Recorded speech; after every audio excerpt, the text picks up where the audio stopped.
Pag-usapan pa natin ang Mount Kamuning kasama si Mobile Journal Ivan Tarinque. Ivan, nung umakyat ka dito sa Mount Kamuning, nalula ka ba o hiningal ka nung nasa taas ka?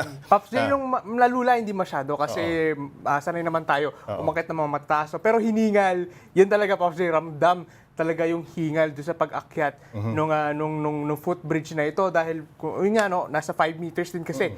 9 meters actually yung taas nito. So talagang equivalent 5 floors. So medyo mataas talaga yung aakyatin. Kaya talagang yung hingal, hindi lang naman ako yung nakausap kong hiningal na gumamit ito, Paps. Ivan, marami bang tumatawid doon nung nandun ka?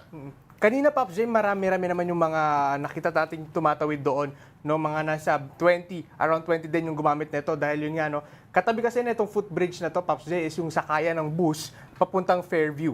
So marami talaga yung mga, usually yung mga tumatawid talaga dito is yun talaga yung punto nila, no, para pumila doon at sumakay ng bus pa Fairview kasi yung isang susunod na footbridge kasi medyo ilang metro pa yung layo, Paps. Ivan, bukod sa taas, ano pa raw ba ang naging problema rito sa Mount Kamuning?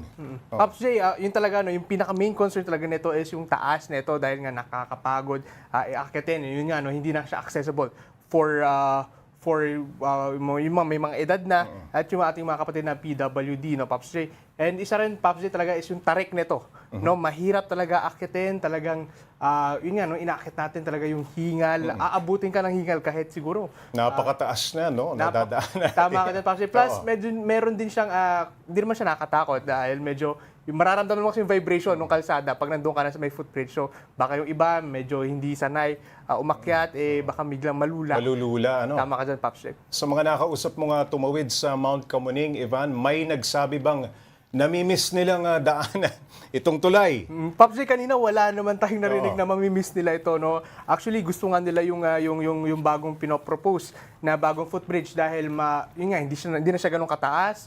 And yun nga, updated na, may elevator na. Yun yung ipinakita sa atin nung DOTR na may elevator na, mas updated na. So, mas madali na sila makakatawid sa kabila. Yun nga lang daw, medyo mapapalayo sila doon sa bus station or doon sa pilahan. May konting lakad. May konting lakad doon sa pila ng bus na kanilang pupuntahan, Pops J.